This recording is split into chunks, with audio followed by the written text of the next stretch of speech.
બેટા કસ્ટમર હોય ને, કસ્ટમર આયરે કોઈ દિવસ રાડો પાડીને કે ઊંચા અવાજે કસ્ટમરને એવું ન લાગવું જોઈએ કે મારું અપમાન કર્યું, એવી રીતે વાત નહીં કરવાની. કસ્ટમરને પ્રેમથી જ વાત કરવાની. ઈ લે ન લે એ પછીનો લુકઆઉટ છે આપણો. મોટા ભાઈ લેડીઝ ટી શર્ટ મળશે?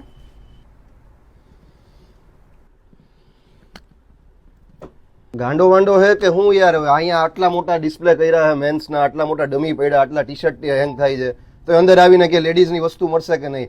આવા નવા માણસો આવીને કાંઈક તો પથારી ફેરવી નાખે. આ યાર બધા મૂડ ઓફ કરી નાખે. હા એટલે આવા કસ્ટમર હોય યાર, આવા માણસો હોય. આવા માણસો કેમ આવતા એ સહી જ નથી ખબર પડતી. તો બેટા હું તને જો એ જ સમજાવતો હતો, આવી રીતે અત્યારે મેં જે કર્યું ને એ તારે નહીં કરવાનું. આ વસ્તુ ન થવી જોઈએ. કસ્ટમર આવે ને ત્યારે કસ્ટમરને પ્રેમથી સમજાવવાનું. ભલે એ મેં કેમ મોઢું આમ કરીને ખાલી ના પાડી નથી એમ, એવી રીતે પ્રેમથી કહી દેવાનું. આપણી પાસે ન હોય તો ના પાડી દેવાની. ખોટા એના મોઢા તોડવાના કે એનું અપમાન નહીં કરવાનું. આપણે સમજી ગયો એટલે ક્યારેય ગુસ્સો નહીં કરવાનો, પ્રેમથી જવાબ આપવાનો અને પ્રેમથી કસ્ટમર સમજાવવાનું. સમજાણું? સારું, કામ પતાવો, જા તારું.